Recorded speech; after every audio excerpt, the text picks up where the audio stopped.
Hello everybody, it's Brennon, your lovable host. Along with me is Sam. Say hello, Sam. Hello guys, I hope everybody's having a good week. I do too. I just want there to be joy and happiness throughout the land. Also, Dan, he'll be joining us later today. But what do we got to talk about?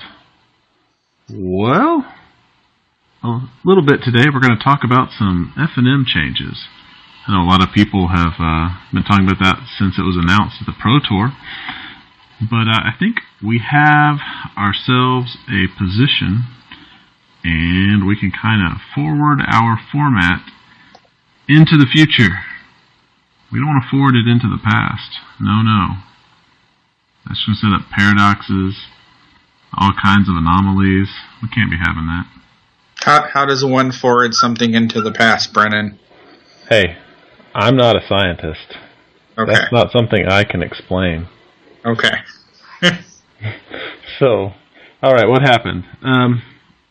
We're going to talk about the SPDC. By the time you see this, the MPDC would have already ran, but there's a reason I want to talk about the SPDC specifically. It was held this past Sunday, October 26th, the day after my 17-year anniversary. That's right, I'm old, folks. Had Standard Pauper, 13 players, 13 decks reported. You rarely see these days where 100% reported. I just want to thank everybody for reporting their decks, because I can't write about it or talk about it if I can't see it. Top 4 playoff hosted by the lovable Dr. Chris Baker. Alright, first place, Redhead by Chris. Guess what that is? It's a mono red deck. And then there was a blue-white token cruise piloted by the good doctor. Mono black control. And white and black. Let's take a look at the winner. Redhead, mono red, aggro deck. Pretty straightforward, but look at that. A solid 5-0. That's impressive. The Crone Crusader, Borderland Marauder, Boundary Street, Sigiled Skink, which actually is better than I thought it would be. Two-Headed Cerberus, and you have the spells, lots of spells. Bolt of Keranos, Dragon Mantle, with a little card draw action, Lightning Strike, Magma Spray, Titan Streak, Hammer Hand, which I really like. Twin Mountains, Sideboard, Scouring Sands, gets those tokens, Seismic Strike, Wall of Fire.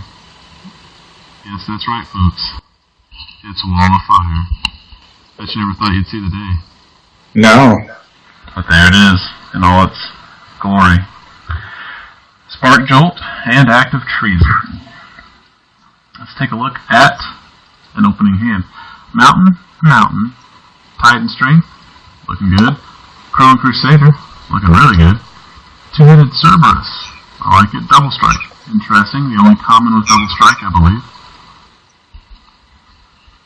Boundary Street Denizen, and Borderland Marauder. I'm going to keep this because I can cast a lot of things in my opening hand with just these cards. So, would you keep this one, Sam? I would, and I think the line of play would be first turn Denizen. That's tricky because you really want to cast the Titan Strength when you have the Crusader available to attack. That's right. That's still a solid hand. I mean, it's got a good mix of creatures. It lacks maybe one more combat trick. You'd probably rather have, like, a Dragon Mantle instead of the Cerberus. It's true, but I mean, if I threw away and pulled 6 and it didn't include the Cerberus, I'd be happy with that 6. Yeah. So, I mean, it's a solid hand. Oh, yeah. You went 5-0, so it obviously is a good deck. I mean, if you watch any of the pro points thing that TCG Player did over the weekend, a lot of these cards are currently standard playable. Oh, I know. And, we'll talk about that in a lot more detail in a little bit. But let's look at the next 6 and see how we fared. Oh, another two-headed. That's not good. Ugh. Another bolt. As good as that card is, it takes 3 mana. Hammerhand, I love that card.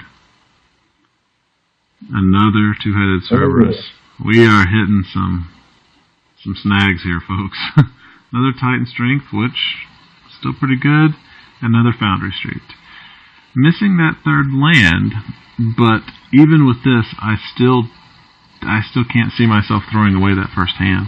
You know? No, I mean, you do get 2 scries off of the Titan Strength. You do? Yeah, so more than likely you're not drawing either the Cerberus or the Bolt. True. So that's good. So yeah, no, I think, even with this, you still have a lot of play. You have the Hammerhand, the second Titan Strength, the Foundry Street. He obviously got good matchups. He didn't play like Save the Cheerleader, I would imagine. But it's still a good, I think Mono Red right now is well positioned, even though I haven't really ran into it very often. Right. And now we're at the point where I want to talk about this, because this is very, very similar to a deck that I have in actual paper to play in Standard. So let's go over this deck. It's a little bit different than the All Commons deck. Still got the 4 Crone Crusader, the 3 Frenzied Goblin, 4 Monastery Swift Spear. I think everybody wants to say monetary, as I hear it on other videos, like of other people talking about Standard or whatever. Everybody says monetary Swift Spear. It's funny. I don't know why, but everyone does it. Satyr Hoplite, Arena Athlete, Mogus Warhound, Coordinated Assault, which is great because it targets 2. If you have 2 heroics out there, 1 mana for 2 heroic triggers. Rouse the Mob, Titan Strength, Lightning Strike, Blinding Flare, another multiple target spell, Dragon Mantle, Hammerhand, only 18 mountains, it's a little greedy. Coordinated Assault in the sideboard, add 2 more of those. I might move 2 of those in the main, maybe move Blinding Flare out. Frenzied Goblin, another one, Magma Spray to get rid of some small creatures, Circle of Flame for all of the token strategies that are out there right now. Mogus is Warhound, another one of those, just because it's pretty good if you get to the 3 mana to bestow it. Active Treason and 2 Lava Axe for a little bit more reach. So what's the difference? Monastery, Swift Spear. Sam and I were talking about this earlier, and just how great of a card this is. I've seen it turn up in lots of mono red decks in Modern even. It's just an awesome card, and it works so well with burn strategies as well. Yeah, and it's great. I wish it was a common. But no, it's an awesome card. Very tight little package. It would slot very well into like a Delver deck, probably playing Snapcaster Mages and lots of instants and stuff. So it's a great little card. So I agree. And the fact that this is uncommon and the Goblin Guide with a drawback is rare. I know he has 1 and more power, but still, I like this card. Alright, next one is Frenzied Goblin, to help you get past blockers. It's a 1/1 for 1, but that ability is pretty handy. Arena Athlete. It's basically another copy of Frenzied Goblin, except it's a 2/1, and it'll work every time you trigger him. It's heroic. And then Mogus Warhound. A 2/2 for 2. Must attack each turn, but you can bestow it. And since this whole deck is based around constant attacking, I don't feel too bad about putting that, quote, drawback on one of my creatures when it's exactly what I want to do anyway. If I'm blocking at some point, I'm probably going to die. Yes. Now, let's look at some of the spells. Coordinated Assault. Up to 2 target creatures. That's awesome. Get +1/+0 and First Strike. Very handy in a heroic deck. Blinding Flare has Strive. you can make creatures not block, but if you're really looking for some more heroic triggers, why not cast this on your own creatures? Yeah, that works pretty well. Yeah, exactly. And also Circle of Flame. This is basically against all the token strategies. And they're out there, folks. All over the place. Like craziness. Exactly. So that's my standard deck. Extremely budget friendly. I think you can buy this whole thing, even with the lands. It's only like, I don't know, $20, if even that much. Isn't it all basic mountains? Uh-huh. I'm just saying, even if you had no mountains to your name, oh, okay.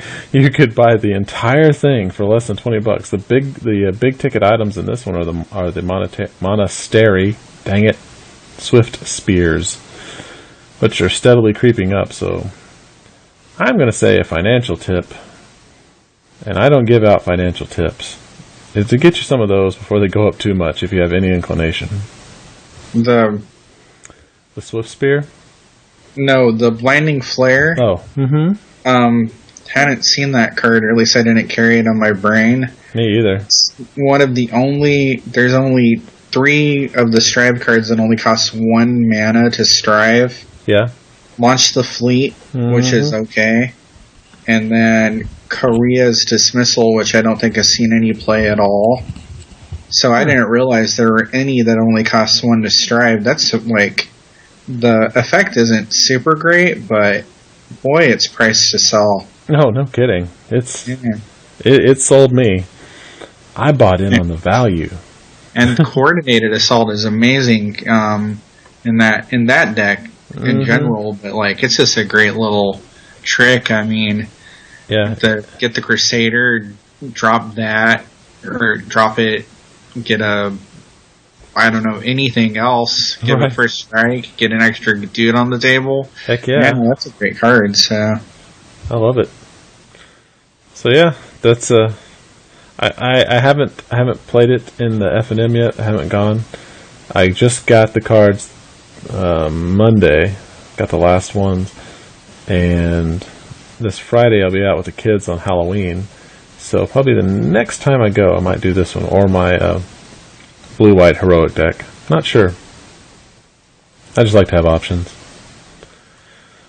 Okay, now Sam has a Grixis deck. Sam is likes to cut against the grain, if you will. And he said, forget about these fancy new wedges. Let's go old school shards. Well, the wedges are fun to play. But there's not a lot of support for control in the wedges. Unfortunately, they're really designed a lot towards aggro. Khans is kind of an overall aggro sort of set. Right. So I've only played 5 matches with this, so my sample size is really small, because it's kind of hard to find a standard Pauper game. Right. Which is disappointing because it's really fun currently. There is no mill. So get out there and play. But this is my answer to decks like Save the Cheerleader. Right. I'm 4-1, having lost only to a Golgari deck playing infinite amounts of Font of Ire, or the font that returns 2-3 creatures to your hand. And then the Convoke spell that returns 2 creatures to your hand. I think he was running 4 of each. So he just kept getting creatures back, and I just couldn't stop that grind. I tried constantly. But the creatures, 2 mnemonic walls, 3 Whirlpool adapts. The walls are basically in there to recur trigger cruises or read the bones, basically. The adapts are your win condition. There is nothing in the format that can deal with hexproof. Right. At all. In addition, and then after that, you kind of just go right into the spells. Magma Spray is kind of my answer to the heroic decks. Right. Disdainful Stroke is really good against token decks, but not so good that you would want to run 4 in the main deck. There's a lot of decks like your deck or the Redhead deck that run super low mana curves. So sometimes it is just stranded in your hand. Lightning Strike, the most effective burn spell in the format. For main deck negates, lots of decks are playing a bunch of battle tricks or combat tricks. Right. 4 nullifies, and I want to thank Roberto for reminding me that this card, Remedio 1, for reminding me that this card even exists. Because I was playing him and he was playing Bant, I believe Bant, and he'll tell me if I'm wrong in the comments. Sure. And I was like, wait, that's a card. And it's as close to Counterspell as we're going to get anytime soon because it counters creatures and enchantments. And that's a lot of this format. 3 Flush to Dust, it's the most effective removal. Oh, yeah. 3 Treasure Cruises. And because 3 Read the Bones, good card draw, filter, looks for 4. I tried Bitter Revelation, but at 4 mana, it's too high on the curve. Really? Yeah, even though you get 4 cards and you put 2 into the graveyard, you think it would be great. And I don't really have anything in the 4 slot, but I find when I get to 3 to 4 mana, I want to hold up counters. Oh, yeah. And I don't want to tap out to cast Bitter Revelation. Treasure Cruise, of course, is an amazing card. Highly broken. Everybody loves it or hates it or both simultaneously. And then Debilitating Injury. That with the Magma Spray really does a really good job keeping white Heroic under control, white-blue Heroic, which is all over the place. And then the lands are kind of just your typical lands. Lots of the gain lands. 2 Evolving Wilds. It was 4 Evolving Wilds with less basics, but I thought I needed to run more basics. Less tapped. Because you have, you're looking at that, you got 14 of your lands coming to play tapped. Yeah, right now. And the Evolving Wilds are free delve, but at the same time I'm playing a lot of instants. So I'm filling my graveyard up. Like most games, I fire off pretty much all 3 Treasure Cruises. I was running 4, but when you run 4, you have a tendency of drawing like 2 in my opening hand, which you really want a mid to late game. Yeah. So, and then my sideboard, 2 Disdainful Strokes. As I said, the only game I've lost so far was against somebody disrecurring Nessian Asps, and craziness like that I just could not do anything about. 4 Voyages End. I'm going with this over the one with from Khans that lets you loot if you control a creature of 4 or more. Oh, is that the Send Down the River one? Good question. I'll look it up real quick. Okay. And I'm doing it because the scry is a little more useful. Yeah, that makes sense. I would think I was thinking about Hubris as well. I also at one point tried the destroy target enchantment creature or enchanted creature, black instant, but it's not. There's not enough targets for it right now. Oh, yeah. Which is unfortunate because I mean it's a super effective spell. It's just I don't think it's going to see play. And then Scouring Sands, my answer to those horrible token decks. Oh my god, they're all over the place in every format. They're just insane. Like they're super strong. Yeah. Especially that the white weenie all tokens. Yeah. Man, that's actually becoming a contender in Classic Pauper. Yeah, no, I mean, Dan has ran into it multiple times. I mean, it's really hard to come back from the one that puts the 2/2, the 1/1 soldier tokens into play, into Battle Screech, into Triplicate Spirits. Right. And raise the alarm into Battle Screech into Triplicate Spirits. Right, and then after you cast the Raise the Alarm and the first part of Battle Screech, it's all free. Yep. And then they can just keep putting out free tokens. Force Away.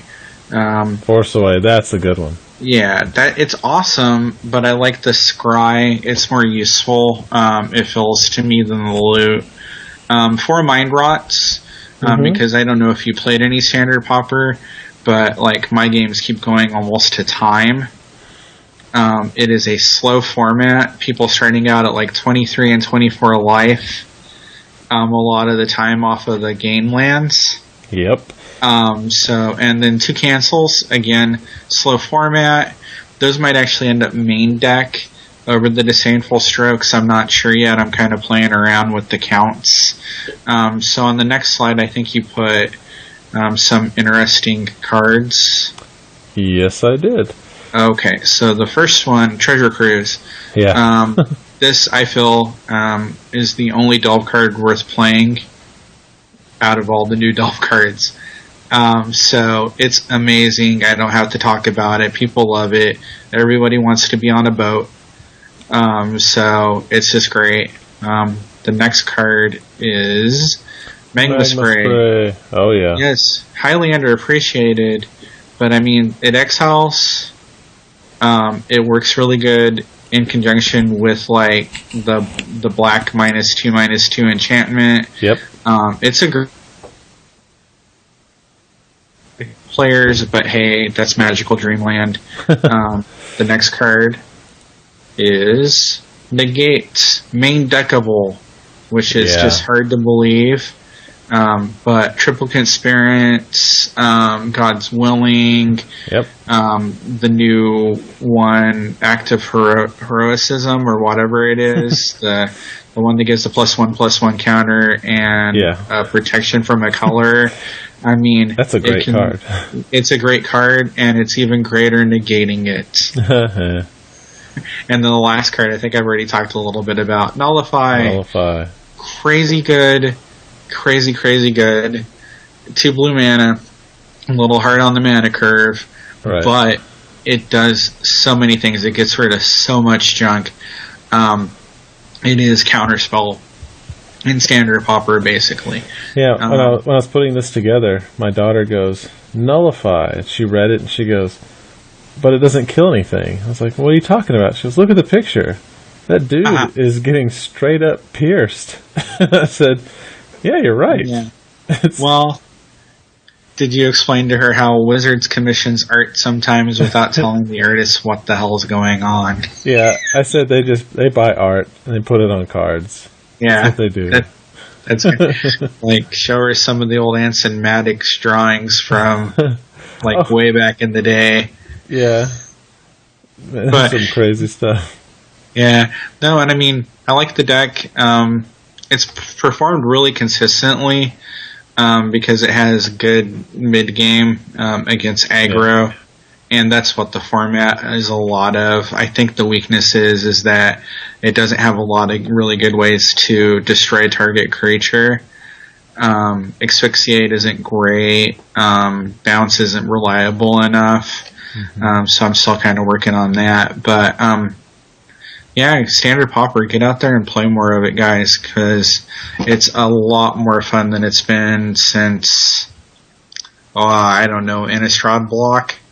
Yeah, that's it's pretty insane. It's amazing what this Wedge has done for the format. It's affected top to bottom. Every format has been touched by the Khans of Tarkir, which is rare when that happens. But speaking of getting out there and playing Standard Pauper, F&M is changing. You may have heard about it. Mike Rosenberg posted on the Mothership about Friday Night Magic changes. Specifically, I want to talk about when he said, what does this mean for players? For many, it could be that nothing changes. Stores may choose to keep running their events the way they have in the past. However, the store wishes to run, for example, a Commander format, F&M, that randomly distributes promo cards to its participants. They can. These changes can offer stores more flexibility.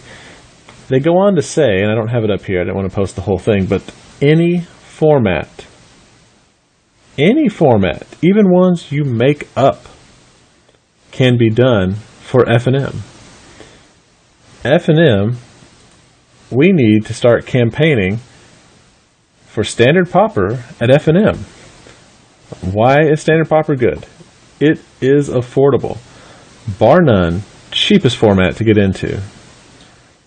Teaches competitive play, as we talk about every week. There is competitive play in Standard Pauper. Complex moves, you got to think about board state, everything. Every part that goes into teaching someone how to play from the very fundamental on how to compete with another player can be done in Standard Pauper. And the nice thing about this is it only requires knowledge of current cards. You don't have to know, 20 expansions back what some card did.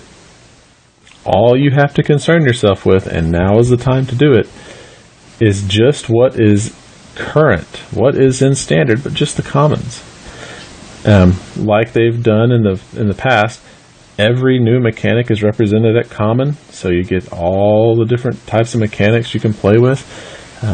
Plenty of deck choices, and I think that now is the time for us to actually make this a real format. Said, now, how can I help? I can't do much for you. I am not a wealthy man. Said, but if you get out there and you convince your local gaming store to run Standard Pauper, I will mention you and the store in the article and podcast. I'll mention the store by name. Heck, I'll even put a link to the storefront if they have one. If you take pictures, I'll post them in the articles and tweet them out. And like it says there, I have literally tens of followers who will see these pictures. But actually more people look at the website anyway. If you send me deck lists and pics of the cards, we'll post them and discuss them. I want to help you change the nature of F&M, but it's going to take a lot of people because they want people into the store. That is all a store owner cares about. If you can convince your friends who have been reluctant to play Magic, like, oh, I can't afford it, blah, blah, blah, blah, blah, get them into this. A lot of the cards that we use in these decks are just left on the table after drafts. People don't even care about them. I bought all of my Khans cards. I think I have now a full set of commons for a ticket and a half because Treasure Cruise was 20 cents a pop when I bought them. Exactly. So, I mean, it's the cheapest format, super, super skill intensive. It favors brewing. Mm-hmm. You can net deck if you're that type of person, and I don't judge. Hey, we post the deck lists in the articles. Yes. You can use anything we post, please. And I like to brew, so I mean, if you guys are listening to this and you ever want a brewing advice, I mean, we're a resource for you, but it would be awesome to see Standard Pauper become a format offline, because it's a great format. It really is. It is. I know Derek Brent, fan of the show, he actually plays Standard Pauper in paper. He doesn't even play it online. So, unless you all want to be dominated by Derek Brent decks, you got to get out there. You're going to have to work for it. You're going to have to convince the store owner to actually do it. But if you can get new people in, that is like gold to a store owner. Because when I was running a food truck with my mom actually ran one of those food trucks like you see on TV. We had regulars, and that was great. But what we really liked was seeing new people, because that meant that other people were getting out there and spreading the good word about all of our wonderful Cajun food. So delicious, I'm making myself hungry. And word of mouth is the most necessary advertising. Yes. And if you can walk up to one of your friends and go, here's a deck to play. It cost me 50 cents to put together. or whatever. I built it out of draft remnants, and we're going to go to Friday Night Magic, and we're going to play in a structured tournament. Yes. And you don't have to worry about somebody dropping Elspeth. Exactly. You're going to get to play a game of Magic because there's no swingy bombs, or if there are, there's typically answers in the format. And right now, there's no mill. There's no mill. There's no fun police at the moment. There's no Flickergate. Flickergate, mill. Yeah, we're lacking an abusive, non-interactive deck in the format. I'm not saying that's not going to happen in the next two releases, but right now, you can play 5 colors and win. I mean, it's a great time to get into the format. I thoroughly support the idea. I would love people to go and play Pauper, Standard Pauper, Commander, I guess, even though I don't think that's, to me, the least likely to support Friday Night Magic because the games go so long. Right, and even like what the guy said, Commander is a super casual format that those of you out there that create a 1v1, honestly, come on. You're just playing 100-card Singleton. Yeah, you're not playing Commander. Commander is a casual experience for people just to do stuff. And like I said, if you had a Commander, you had 8 people playing, basically you get what I've heard in the LRR Tap Concede, we're talking about that they would have bounties posted for the Commander Nights.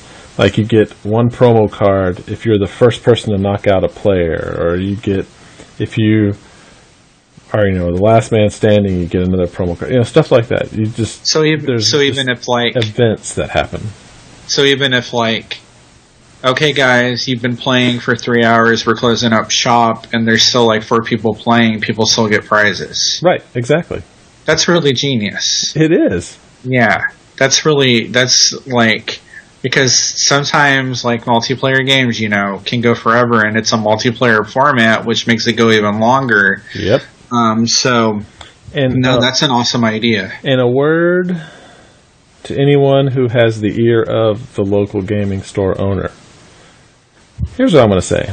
Even if they only charge $5 for a Friday Night Magic, whatever it is, I'm going to put this out there and say that if they had a little caveat that says no outside food or drink, and they happen to have some Cokes and chips and stuff behind the counter, they're going to make some cash. Even if they buy no product, you can get teenage boys, girls, 20-somethings, boys, girls, 30-somethings, we all, top to bottom, demographic, we're going to get hungry. We're going to eat those snacks. Everybody likes a nice Diet Coke with their Magic. Heck yeah. Or you can BYOB. There's been a couple game shops in my area that do that. Really? Yeah, it's a little extra to play in those tournaments, but that sounds like fun though. It was fun. So I don't know. I think Wizards, like, their thing here is they want to be a little more hands off on Friday Night Magic. Let the game shop owners take over. Do their thing. Yeah. No, that's good. Because when it's limited to Standard or Modern, I mean, there's people who loathe Standard. Right. There's people who will not go and play Standard because it's the big money format. You have to spend a lot to be in it. So I think the role was awesome. They announced it at like the last Grand Prix in the States. Yeah. The French lady came out and announced it, or whatever her name is. I don't know. She gets on my nerves. But they had the list, and it was like, make your own format. And I'm like, Silver Black Friday Night Magic, but it'll never happen. Yeah, probably not. No, but it would be fun. But yeah, no, get out there, spread the word. I'll do what I can to help. Yeah, that would be awesome. So, okay. Well, let's see if we can get Dan on the line. Hello, Dan. Are you there? Hi there. Well, hello, Dan. Long time no talk to. Yes, but now we talk again. We shall speak once more. Yes, speak to bearded American. Hello, That's Dan. right. Hi there. My glorious long beard. I condition it, and I comb it out to make it even more luxurious and beautiful daily. Is there a video of this somewhere? Of me combing my beard? That's a little weird, dude. I could. Oh, this went off the rail quickly. This very It's late sideways. Yeah. Yeah. Ah, yes. That's what I'll do. The next video is just going to be me staring at the camera while, combing out my beard. That's what I'll do. That would be scary. Yeah. Just Goes right up on the channel, though. Yeah, just go straight up there. No comments. Not even a title. I'm just going to put it up there. Most viewed 2 million video. And that's the one that generates us 5,000 views, 5,000 subscribers. Hoping for more. Right. No more magic videos. More of the guy combing his beard. No. As you request. Yes. So, Dan, Yes. I saw you posted quite a few videos today. Yesterday, my time. Yes, yesterday. I'm sorry. Yeah, I guess it is yesterday my time too now. Oh. But yeah, Yeah. we noticed some videos. We noticed they had a lot in common with each other, unfortunately. Yeah, do you remember last time we talked that 3 decks were eliminated from the Pauper Gauntlet? I do remember that. It's 19 now. Oh my god. Oh, wow. I noticed something, a shocking trend. It looks like 2-color control is coming back pretty good. That string of isn't control decks that you faced Yes. was crazy. Just crazy. It's like everybody was sharing the same mind there, playing a bunch of is it control. It was really weird. I never encountered anything like that in the Pauper Gauntlet ever. No, it was like back to back, and I thought maybe he's just playing the same guy over and over again, but it was a different player every time. So yeah, it looks like it's a good time for 2-color control. So yeah, no, that was really interesting today. I didn't get to watch all of the matches. I'm not kind of surprised. just flipped to the end. Yeah, you put up a lot today, and I was like, okay, well, I'm gonna watch versus something. That was a minute 59. Right. So. My favorite video was that one land spy where it's like, okay, let's get ready to battle, and the next thing you hear is, oh my god. I forgot to hit record. Oh yeah, that was heartbreaking. It was, but I was laughing. That was this week, right? Yeah, it was like that. I was laughing so much. Yeah, I watched a ton of videos on Friday. So, yeah, I watched everything you had out there. Any favorites? That's a good question. There were quite a few where you sounded like you were getting loopy, and I love those the most. Where you start regaling us with stories and just made up stuff, and yeah, those are always my favorites. Any one where Dan starts losing his mind a little bit gets favorited by me. Yeah, there was one very recently where I sort of went a bit crazy. Yeah. But I can't remember which one.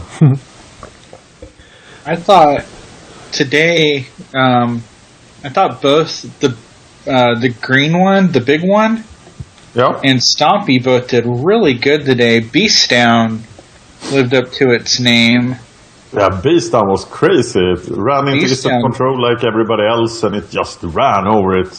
Yeah, That's awesome. just like 13 minutes. I was like, oh god, he got 2 flip Delvers in the first 3 turns and just ran Dan over, but no, it was like a brutal slaying. Let's see, and then the Golgarian the Dredge versus Elves. Just ripping Moldervine cloaks for days. That was amazing too. So those were awesome matchups. Those were fun. Yeah, let's talk about mono black control. Oh yes, losing viciously. Can't even remember what did it lose to? Tron? It lost to Caligula, the teachings deck that. Yeah. So creatureless teachings. Yeah, the one that's Caligula. Oh yeah, I saw his post on that. Yeah, the one that's more towards the Luxikov's build. That deck is specifically designed to take mono black control apart. So like the worst possible matchup you could have sat down to. Yeah, I think it's at least on the level of Tron. That's hard for mono black control. I think it's really hard to win even one duel in 10. I'd say for a mono black control. Yeah, because you are just a crappy aggro deck against. Yeah, because the other deck can out control you much better. So. Yeah. And there's nothing you can control out of the blue black deck. No. Even with discard, you can't really get ahead of them. Yeah, did you see the second duel there when I started with Duress, Wrench Mine, Choking Sands? Mm-hmm. Yeah, and then he still came back on you. Yeah. That's crazy. Oh, the one... Yeah, when you were playing Trinket and you got Choking Sanded. Yeah. In game 2, I was like, oh no. Oh, Dan, you can't let this happen. Yeah, I was like, oh, come on, Dan. You said you were going to lead with Trinket in round 3. Don't lose with Trinket in round 3, Dan. No, that didn't happen. Right. We made it through. But that was the first video of the week, right? Yeah. Or we even played... Yeah, the very first video of round 3. Yes, that went well. Yep. And then things started to... But I won more matches than I lost, to my defense. But I made a really, really big mistake last match yesterday. That's why I stopped playing yesterday. Oh, no. You haven't watched that, but it's like the worst mistake ever. Oh, great. Which one? Who's it? I guess Turbo Fog. Turbo Fog? Oh, yeah. I saw it posted. I haven't seen it yet. Yeah, I will have to, campaign for the vote back so people get Turbo Fog back. Oh, no. Because I was like, play Turbo Fog against Control was new to me, and then I was thinking, talking, and then suddenly I just cast the fog on my own turn. What? Like, hey, why did I do that? Man. And that meant that because I've been thinking, okay, I have all this, man, I have to fog twice, I have to draw a card, blah, blah. And then I started doing it on my turn. So in the end, I only had mana left to fog once, and then of course he had a couch spell. Of course. Oh, wow. Because he said control. Mm-hmm. Yeah. You know what? Just one of the victims is it control took down today. So the one deck that surprised me the most has got to be the Gray Mercenaries. Oh, that was so sweet. That's my favorite match, I think.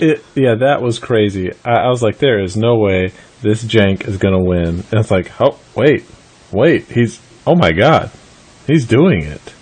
Those Gray Merchants get huge. Yes. There's just so many black mana symbols in there, like that old set design where, this is going to be a detriment to people playing this, but with Gray Merchant, they're super, super good, so... Yes. And it went up against another classic mono-black control killer, Tron, and won. Yeah. Wow. That was amazing. It really was. Was that guy rage quit, didn't he, at the end? Yes. Yeah, I thought so. Mercenaries.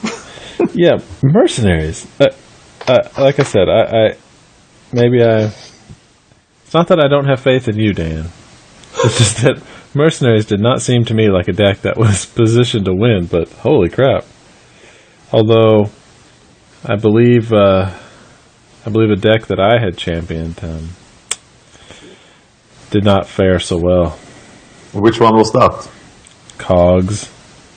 Oh, I thought you meant the deck that you had in the competition, because there are still unselected decks there. Oh, poor Cogs, yes. Yep. One of the victims of Visit Control, right? Yes. Yes. Yeah. Oh well. Such is life. Maybe one day the Cogs will rise up, but that day was not today. And it happened to Hobo Omelette too, so all the eggs are gone. All the eggs are gone. All the eggs are in one basket. Yeah, and they got dropped. Yeah, and then stomped on. Smashed. Yeah. So there's that. But anyway, any loss that surprised you the most? I think that was Mono Black Control, but not to the matchup. Another win I really liked was Crocajund. Crocajund, yes, that one too. I was just thinking about that. I was like, holy crap.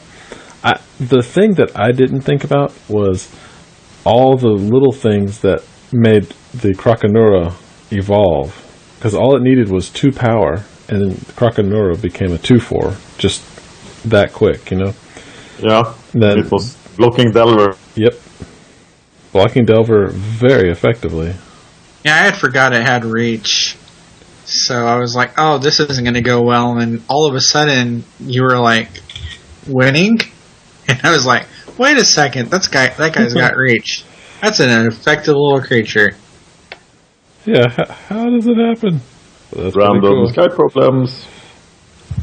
Uh-oh, what's going on? Yes, the Skype messed up things. Ah. Do you have Sam there? Sam, you there? I'm here. Okay. Hello. Okay. Yeah, Crocajund, when it went up against Delver Fiend, and I thought, oh no, a tier 1 deck. Yep. But then I was like, oh, I have plenty of removal. Oh, this is a lot of edict effects. Oh. And it was just dominating Delver Fiend. Yeah, it's crazy. But it did it.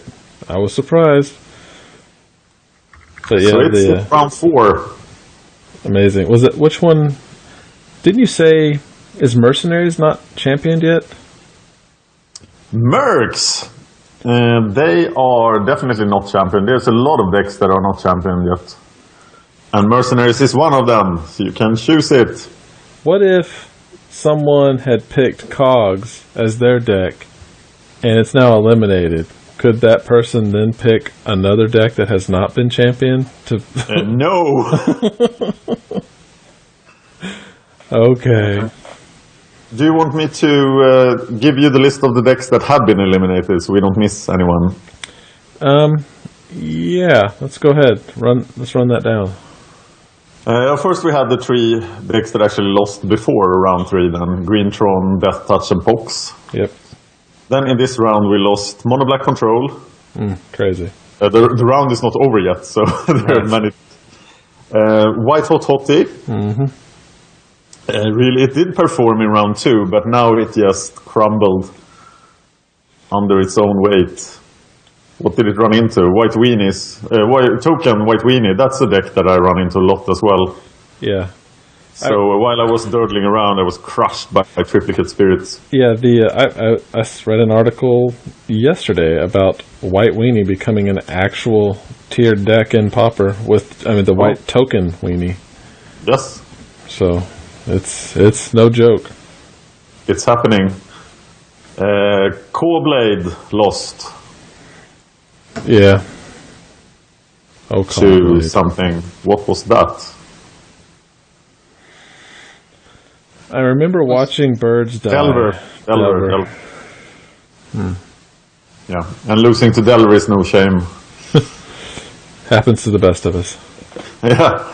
And then there was Cogs. Yeah. Goodbye, And then there was Cruel Kitty. Is that correct? Yeah, we lost to Stompy. 2-0. Mana problems. If I remember. Didn't you mulligan like crazy in that one? Yeah, and then Stompy does what Stompy does, and then you die. In that video, I started playing depressing music at the end when I see that the deck is about to get eliminated. So I am in the YouTube comments taking requests for really depressing music. Oh no, okay. As we don't get any ad revenue on these videos, we can just go crazy with music. Right, exactly. Yeah, so I played Chopin's Funeral March, Mozart's Requiem, Depeche Mode's Fly on the Windscreen. And the next one I'm going to play is another one, Bites the Dust by Queen. Excellent. That's a good song. Yeah. So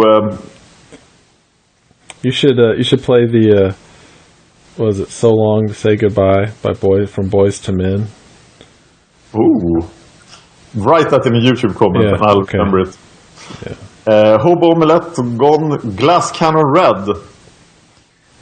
Didn't win on turn 2. No. I had fingers crossed for you, Dan, but it wasn't enough. That was after one land spy. I think that was the most unreliable deck in the format. Yeah. But it was it just does such crazy awesome things though. But the guy has the tech against you. Yeah, you dropped the goblin on turn 1. Yeah. What were you supposed to do? Yeah, and the problem was the goblins has removal. And Glass Cannon Red can't handle removal. Oh, wow. Metalcraft lost to Delver, who was resolving Treasure Cruises all day. And that's hard to handle. It's hard for anyone to handle. Yes. Midnight Presence died, but we still have Band Presence left. It hasn't played yet. God, I produced so many matches the last 2 days.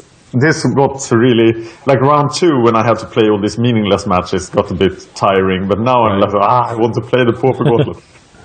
So I played Is It Control with Midnight Presence. That didn't go very well. No, it didn't. There's so many Is It Control decks, it's crazy. It was insane to see that today. Like, I woke up to like a flood of Is It Control. It was just craziness. Yeah, that's a good deck, so pretty hard. Mono Green Devotion also fell victim to Is It Control. Yeah. Which was sad. Yeah. The casting the big green fatties. Yeah, and then we have a Mono Red Tron, Kuldotha Tron. And that's a match that was a bit...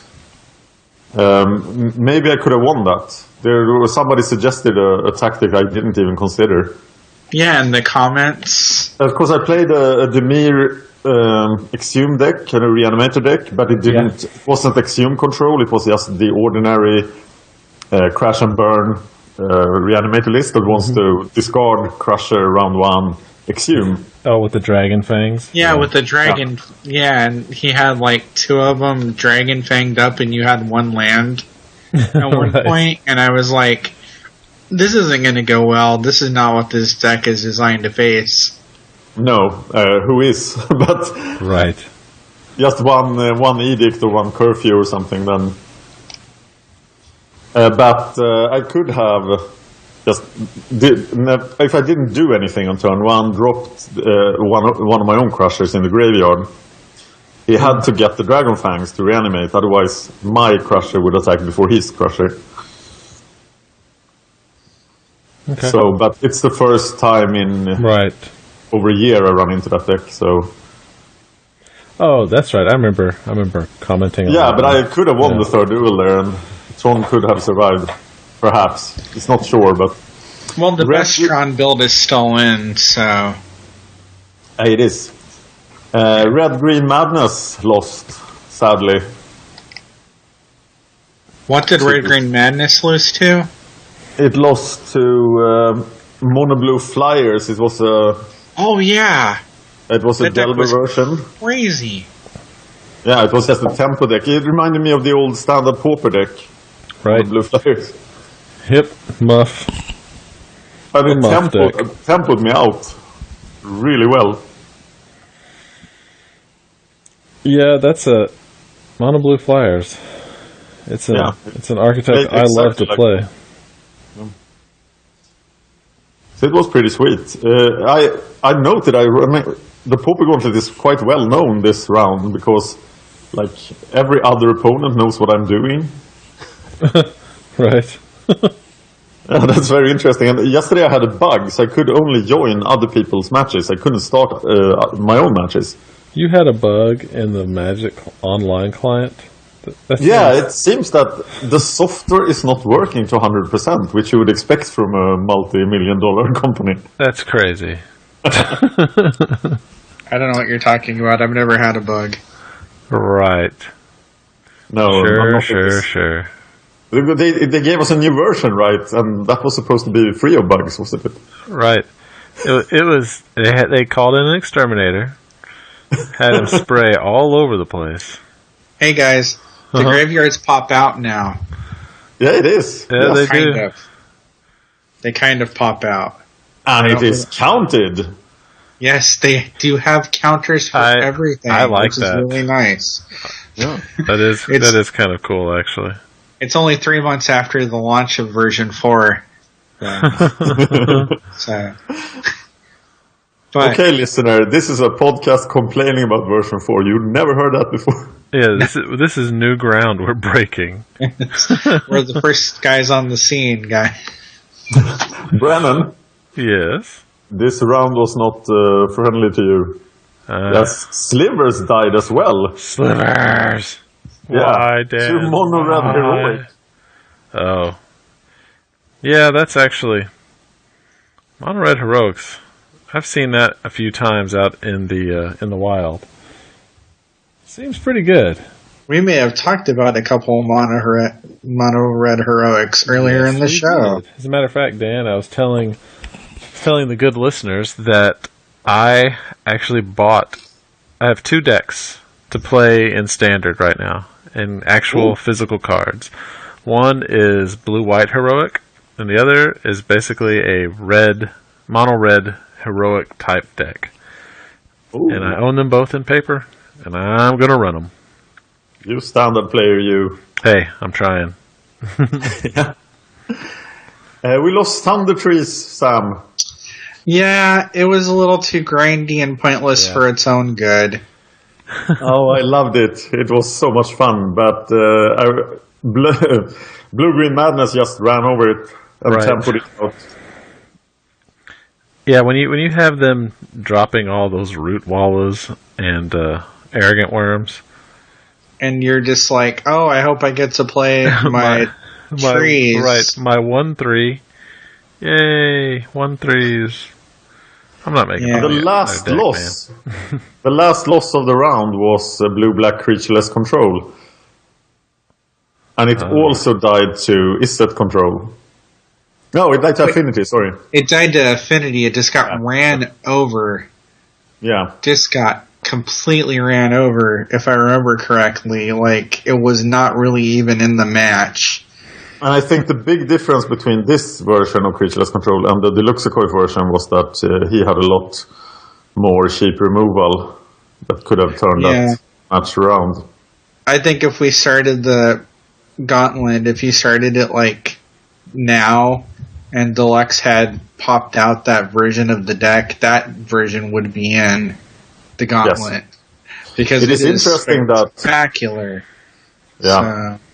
It is amazing how much has happened to Pauper in just 2 months and 2 weeks. Yeah, no, it's kind of become a new format. Like, there's a lot of life in it, so...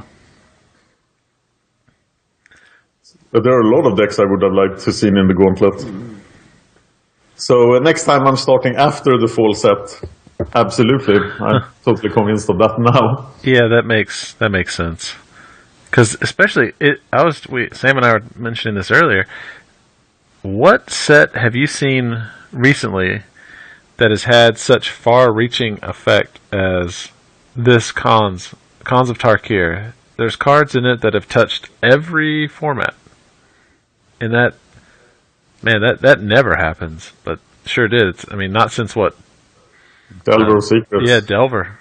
Innistrad. What else was in Innistrad that did that? Nothing. I can't think of anything. Not a common, at least. Snappy. Snapcaster Mage, yeah. Snapcaster Mage. But like when you look at Return to Ravnica, what from Ravnica block has been around?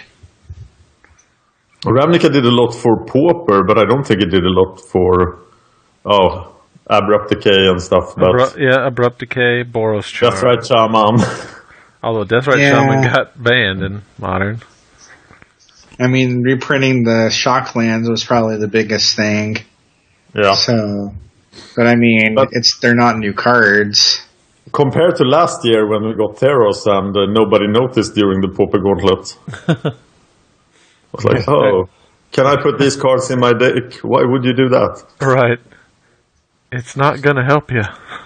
No. You have to play a dedicated Theros-style deck to make those cards work for the most part. Yep. And that's why you have Mono Red Heroic being probably the most Theros cards you're going to see. But Treasure Cruise is all over the place now, which is awesome. It's a great card. So, yes. Yeah, I like it. I know people out there go, "Oh my god, it's so broken, so broken." It's like, yeah, maybe, but I don't know. Kind of shakes things up. I like it when that happens. Yeah, Blue got another good Pauper card. Yeah, yeah. Blue has Ponder, Preordain, Brainstorm, Accumulated Knowledge, Deep Analysis, and now it has Treasure Cruise. So Blue can draw some cards. Okay. Right. It has Rhystic Study. Don't forget that. Yeah, Rhystic Study. Yeah. Think Twice. It's got that. It's got Serum Visions. Sleight of Hand. Serum Visions is a $4 common that is not played in Pauper. Right. It's played in Modern. Crazy. Yes. But I think blue is seriously overpowered in Pauper. Oh, there's no doubt. The funny thing is, I think I may have mentioned this in the comment on Bava's post, but not only do they print super powerful blue cards, but strategies that they promote in other colors make blue stronger. For example, like this big token strategy, what does blue do for cheaper mana than Wraths? Send cards back to the hand. What does that do to tokens? Obliterates them for cheap. Not only that, but Negate is just such a good answer for Triplicate Spirits. Yep. It is. They're casting it for free. I'm countering it for 2. It's a 1-for-1, but it's really not. It's actually a 3-for-1. So, yeah, when they stop playing role creatures, it just makes counter spells even better. So, yep. But on the other hand, that white dedicated token deck in Pauper is insane. Oh, it's so fast. Yeah, after you cast the Raise the Alarm and you cast the first part, Battle Screech, then you start casting free everything from that point, really. Yeah. And it's just insane. So yeah, what is it? Turn 1, Loyal Cathar. Turn 2, Raise the Alarm. And then turn 3, you can do Triplicate Spirits, cast the Battle Screech, flashback Battle Screech. So on turn 4, how many is that? And then you can sacrifice your Loyal Cathar and attack with a bunch of 2/2s. Yeah. Which is insane. Seems solid.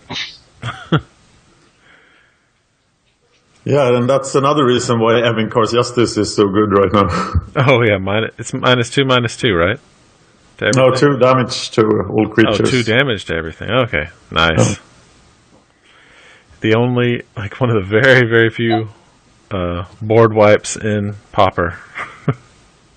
Yep. The Tron matchup last week, 4 days ago, with the guy just sprout swarming like crazy. Oh yeah, and he never attacked. No, it was insane. Yeah, I didn't understand it. He had 47 creatures, and he never attacked, or he just kept holding off his attacks. Yeah, it was. I think he was afraid I could kill like 4 or 5. Right. Time. It's like, but he was making about 4 or 5 a turn. I don't know so why didn't he? Yeah, exactly. What did he have to lose? 4 or 5. That was a pretty hard match, but in the end he timed out. Yep. Yeah, didn't you? Yeah, it's like, I remember you could see he was clicking through. Then he realized he had 22 seconds, and it just kind of stops. Yeah, it's like, yeah, sorry, buddy. I think it's really rough that the practice matches are 25 minutes now instead of 30 like they were in version 3. Yeah. Because you don't get a lot of people time out. And you don't get a lot of wiggle room. It's either 25 minutes or 50. I think it's just 25 minutes if you set to default. And there's something you can do to increase the time, but it's like but you're saying an insane amount of time. Right. It's a crazy amount of time. It's like way more time than you would want to put into a single match. Wow. So there's no like middle ground. There's no 30 minutes was perfect. It was an hour. Perfect. 25 just doesn't seem to make any sense, and the other time just seemed to be way too long. So what I've decided there is that I can only set 25 minutes then. So in order not to make a difference for the decks. Right. But if I would join somebody and he had set 50 minutes, then okay, fine. Right. I see what you're saying. Yeah, especially yesterday when I had to join people and I couldn't start my own matches. I'd like to talk about the vote back. Okay, let's talk about it. I made some decisions for that. It will be after round 4. Okay. It will be on FTGO Library. Sounds good. And last year it was so tragic that 2 decks were really popular. So this year I'm going to let 3 decks back in. Aha. So the 3 decks with the most votes will get back in. Last year was Icy Hot Hottie that came back, right? Yes, the people's favorite. What was the other deck? No, it was only one deck.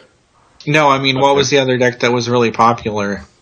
I can't remember now. I can't either. Was it? I think it was like 7 votes for Icy Hot Hottie and 6 for the other. Was it Flying Dinosaurs? Yeah, of course it was. Yeah, Flying Dinosaurs. The best deck that didn't make it the second time. But nobody put that in. I would have allowed that, but nobody suggested it. I didn't even think about it till recently. I just didn't think it was good enough. I know. No, that's another reason. Yeah. Oh, Sam. I didn't think it would make it out of the second round, or I would have suggested it. So... the other thing was that we did the Extra Life game day thing, Peyton and Baba did. Mm-hmm. And I'm going to do it on Friday, 10 a.m. Pacific time. Oh, cool. I didn't know we could do it on multiple days.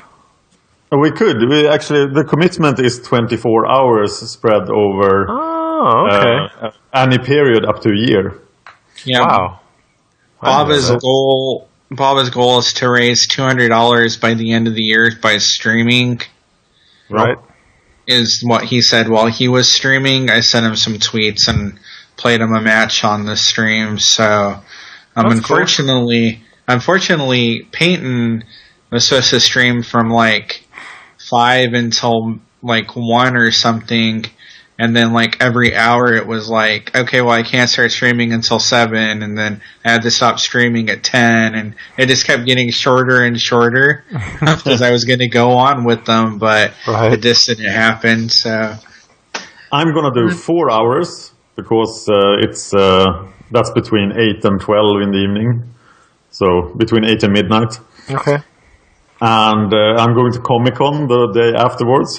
Oh, you are? Is running in Sweden for the first time. Oh, man, that's awesome. Yeah, in costume and everything. Oh, what are you dressing as? No, I'm just using one of my own live role-playing stuff. Oh, okay. So I'm just gonna look weird, sort of a bit Dracula-ish. Whoa. Let's tone down the weird talk because it's gonna be very relative once you get there. Yeah. Here's the guess. To get started in Sweden, they are pairing up with GameX, which is a computer gaming convention. Okay. So I think it will be less weird than real Comic-Con, but it will be interesting. Is there any famous comic book people going to be there? I actually don't know. Everything is arranged by my daughter, so... okay. She's the fanatic for Comic-Con. And she won her tickets to it, so... Oh, wow. That's cool. Yeah. And my ticket too, so that's convenient. Nice. Very. Yeah. You gotta let us know how that goes. Tweet some pictures and stuff, man. That'd be awesome. Yeah, I probably have to. Oh, it's in Swedish. Forget it. I found it on Google, but I can't read Swedish. Yeah, you found it. Yeah. Yeah, just that easy. Yes. It's a big deal. Although, working with the YouTube channel, the same channel that Dan works with, I've had to figure out quite a bit of Swedish because my browser now defaults all YouTube to Swedish, and I don't know how to fix that. So yeah, like when I go to my own YouTube, like if I want to do something, like I'm going to Mitt Kanal instead of my channel, and it's like it's all just defaulted. I don't know how. I don't know why, but it did. Oh, I'm sorry. It's okay. We should probably set MagicGatheringStrat to default to English.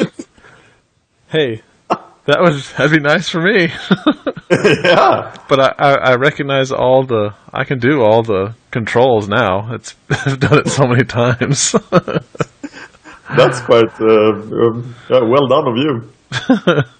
I'm actually irritated at the Swedish, so I would prefer English as well. Oh, is it bad Swedish? Channels are in English. Ah, okay. Yeah. Anyway, I just find that amusing. So I've allowed free updates for the Gauntlet decks that every brewer can update his deck, and some of the brewers haven't. I know. I'm sorry. I'll get you the 3 I still have left to get you shortly. Oh, I great. apologize. I started a new job, and I've just been dead because of it. There are 23 decks tagged with my update tag, so I don't play them before anything else.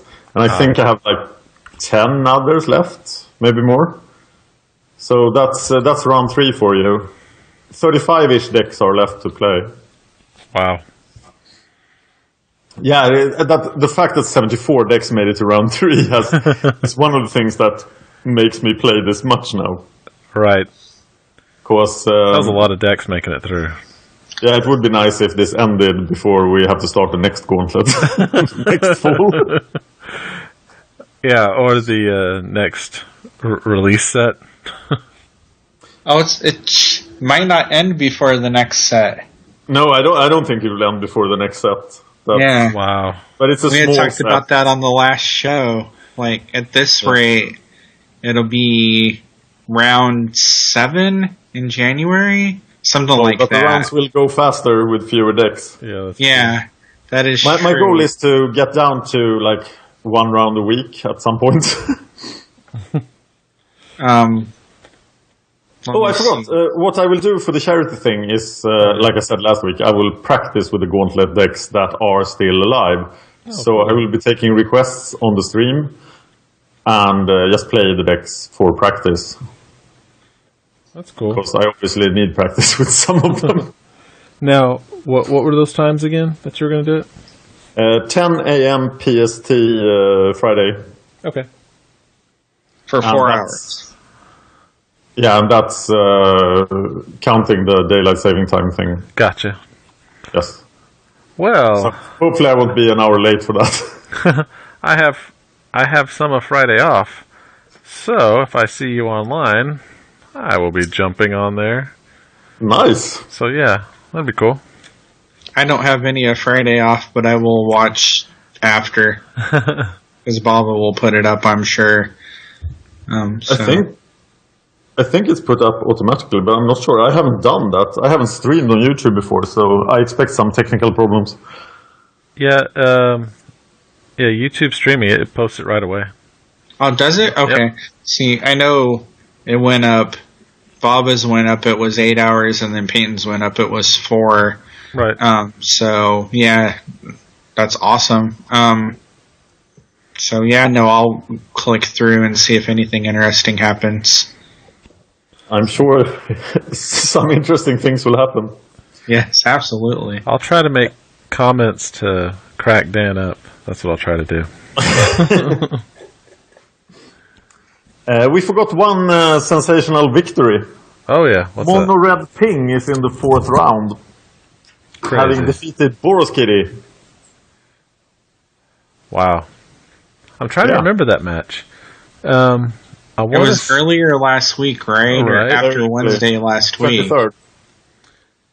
I know I watched it. I'm trying to remember how it ended. It ended with 5-5s. Gorehorn Minotaurs. Oh, yeah, that's right. it. That's the one. And Yeah, Boris Kitty doesn't have very many answers for 5. Right, the Bloodthirst guys. Yeah. Now I remember. Yes. Those were a great addition on the revamp. Yes, the deck really improved with the big revamp. Who yeah. who did that deck? Nate Spires. Oh, okay.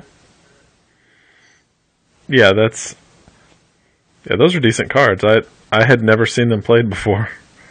Yeah, I've been looking at Gorehorn Minotaur since I started playing Pauper because it was during M12 and I was like, oh, this should be good in Pauper, and then nobody was playing it and I was like, oh, okay. Yeah, that's a great card. Yeah, the other it doesn't vanish. Right. I expect it will have problems with anything black, but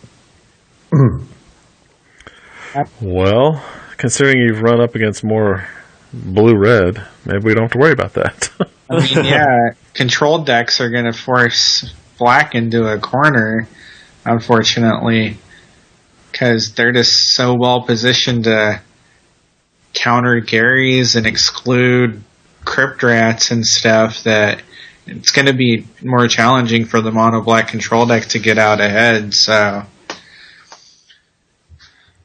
I have a new fear. There's one deck I almost have as much fear of now as I have a one-land spy, because you got one deck taken away from you as the captain, Sam.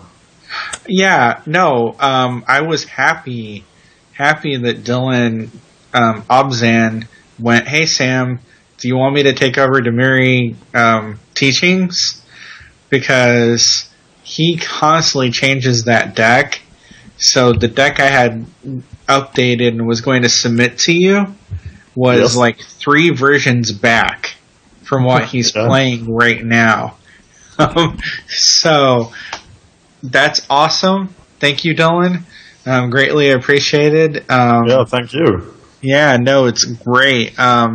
Because he's the kind of the innovator of the deck. He brought it kind of back into prominence. So, and then of course Delexikov has put his mark on the Demiri control recently with the Talisman based deck. So, that would be a very long mirror match. Yes. Very, very. But now I have the best teaching player, like, helping me out and giving me tips and stuff. So now I really feel the pressure to perform well with teachings. So don't expect teachings early in the next. No, I read his sideboard plan, and it looks really good. Like some of those pointers he gave, I hadn't really considered in playing the deck. So very, very awesome that he's involved with it. So yes. And I notice now that it matters a lot how much the brewer, how much work he puts into the brew. like the instructions, the mulligan instructions, the sideboard instructions, like things to think of in every matchup. It's super helpful. And I think that's why JPH Snake's decks got so far in the last Pauper Gauntlet. Right, because he's kind of on top of all of that. Yes. Some instructions are so great. One instruction that was exceptional was the core blade, but that didn't help this time. No. But that was more the fault of Delver. Yeah. Or the natural ability to win, that is Delver. Yeah. So having a good Delver matchup is a good way to get far in the Pauper Gauntlet, but we knew that from last time. Delver. Delver with Trigger Cruise. Yeah. It's even better now, guys. Two cards that should never have been common. Yeah. Remember, well, if Delver of Secrets wasn't common, that would be pretty good to lower the power of blue. Right. Remember, to be a theme, it has to be at every level, including commons. Yeah, Yes. but there are... Shut up, Mark Rosewood. Yeah, but Soul Caesar could have been the flip card at common, because Soul Caesar is bad. I'm not even is that? familiar with it. Soul Caesar?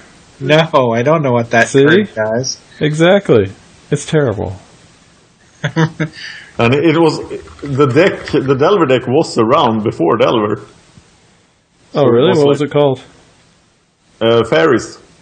Oh, okay. So Wow. it had results in the Pauper dailies or the Pauper premieres before that, but it was like a big gift for it. I mean, Delver is just so strong. Yep. Just so strong. I mean, we don't need to talk about how strong Delver is. I mean, everybody knows how strong Delver is. But And it screws up the Izzet control deck, because the Izzet control deck can turn from being a control deck, like it did against Turbofog, into being super aggressive because of the Right. Delvers. right, and I mean, being aggressive with Delver is just dropping a Delver on turn one. I mean, Yes. you don't really have to do a lot else. And that's part of the reason that, yeah, it's the dominant deck in the format, so... And look at the number of sorceries and instants in Izzet control compared to the Delver lists. Oh, yeah, way more. Yes. I mean, it's running 4 Flame Slashes, 4 Fire, the Flashback, 2 damage. It's running Counter Spells, Excludes, bunch of the cantrip card draw. Yeah, no, like, even though you played different builds of it, kind of the core was the same each time, so... Yes. So, no, it looks really strong right now. Has a good matchup against Mono Black Control, like most other control decks do. And it should have a good matchup against Delver itself, so... definitely something to consider. I don't think we have... I think that was the point of the deck when it was created. Yes. Oh, yeah. We don't have a real representation of it in the Gauntlet, do we? We do, yes. And it won this round. Okay, because I know we have Shock the Kitty, but... That's We have Izzet Control itself. The Batutinia's old build, it beat Mono Black Control in this round. Okay, yeah. Which is what it was designed to do. I mean... It just kind of takes apart Mono Black Control, so... Yep. But Mono Black Control generally has a problem with every other control deck. Because it's not blue. Yeah, so it can't control enough. Can't Treasure Cruise. Right. Oh, did you guys want to know what Soul Caesar does? The flip card. I looked it up and it looked so bad, so I can't remember. Right. It's a flying 1/3 for 3 blue. Okay? When Soul Caesar deals combat damage to a player, you may transform it. If you do, attach it to target creature that player controls. Flip. Enchant creature. You control enchanted creature. Yeah, blue could have that. Yeah. Instead of that was 80 cents at one point. I'm just saying. Okay. That was almost $1. Yeah, that is a bad card. Bad cards are bad. Replace Delver with that. Let's do Exactly. Innistrad all over. Right. And I would agree with it. Yep. If we did, I would get rid of Victim of Night. Cursed. So, any decks you are looking forward to seeing in round 3? I want to see how good the Grey Mercenaries do again. Now I'm intrigued. Yeah, but they're already in round 4. Oh yeah, I'm sorry. I meant of the remaining decks. Let's see. I want to see. I want to actually see one land spy. Huh? Yeah. You will see one land spy. Yeah. Love Train, of course. Yeah. Icy Hot, of course. Because, fan favorites from the first one. Yeah. Let me see. The good Tron deck. You already played that. Darn it. Yeah. Trix hasn't played yet. Bugs and Pigs. That's true. Yes. It's the Last Presence deck. Yeah. Left Bant. Allies. Yes.